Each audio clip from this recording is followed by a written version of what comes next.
সবাই দর্শন করুন। এটা সেই উদণ্ড ভূঁইয়ার কুয়া। ইনার হরি কথা বলবে গোবিন্দ প্রভু। প্রভু বলুন একটু হরি। হরে কৃষ্ণ। এ উদণ্ড ভূঁইয়ার কুয়া, কানপুর শ্যামানন্দ প্রভু শ্রীপাঠ অন্তর্গত কাছাকাছি। আমরা এর পূর্বে আমরা শ্যামানন্দ শ্রীপাঠ দর্শন করে এলাম, তারপরে এই কুয়ো দেখতে এসেছি। এই কূপে 752 সাধু হত্যা করে এখানে ফেলে দিয়েছিলেন। অনেকে বলে 51, 751, কেউ বলে 752। তো যাই হোক, তো এই কুয়োতে ফেলে দেওয়ার উদ্দেশ্য, উনি জমিদার লোক ছিলেন কিন্তু দস্যু প্রকৃতির লোক ছিলেন। ওনার অনেক সম্পত্তি, তো যাদের যত থাকে তত লোভ। এই রাস্তায় সাধুরা যেতেন পুরী ধামে, সবার কাছে সোনার মোহর থাকতেন। তখন তো টাকা পয়সা, এই কাগজ নোট কম ছিল, তখন ওই মোহর ছিল কাছে। তো এই মোহরের লোভে উনি ওই সাধুকে হত্যা করে মোহর নিতেন, নিয়ে এই সাধুদেরকে এখানে ফেলিয়ে দিতেন।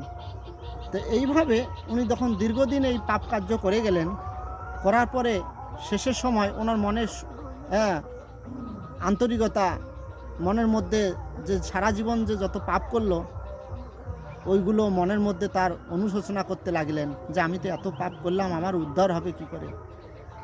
তখন উনি তার পূর্বে আরাধনা করতেন চণ্ডী গড় বলে একটা জায়গা আছে, ওই পাশাপাশি শ্যামানন্দ প্রভুর ওই চণ্ডীগড়ে উনি ওই 7 বোন, চণ্ডী, শীতলা, এইরকম করে 7 বোন আছে, ওদের সেবা করতেন।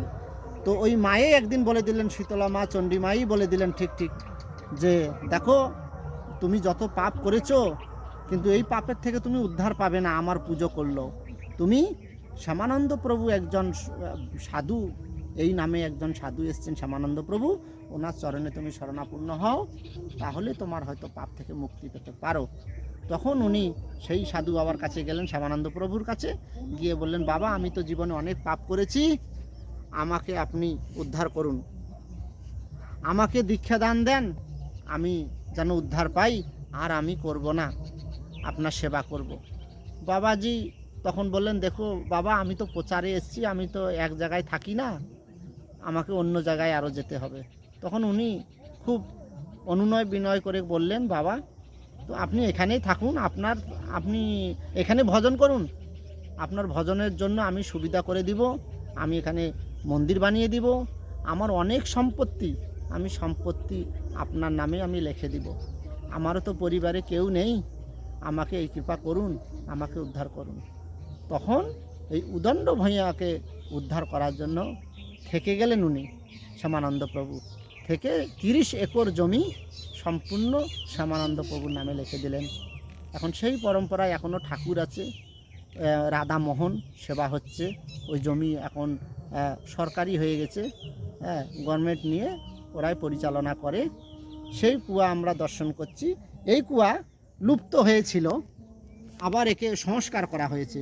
এর মাঝখানে যেটা দেখছেন, এটা তমাল বৃক্ষ। এই তমাল বৃক্ষ, এটা বৃন্দাবনে বেশি দেখা যায়। এই তমাল বৃক্ষটা মাঝখানে রয়েছে। সংস্কার কিছুদিন আগে এটা সংস্কার করা হয়েছে, অনেক সাধু সন্তরা দর্শন করতে আসেন, অনেক দূর দূর থেকে লোক আসেন দর্শন করার জন্য, এই জন্য এটা সংস্কার করা হয়েছে।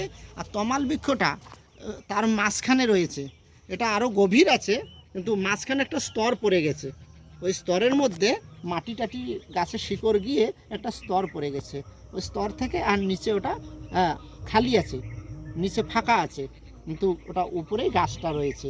তো গাছটা খুব যত্ন করে রাখা হয়েছে, তমাল বৃক্ষ, বৃন্দাবনের সেই তমাল বৃক্ষ এখানেও আছে।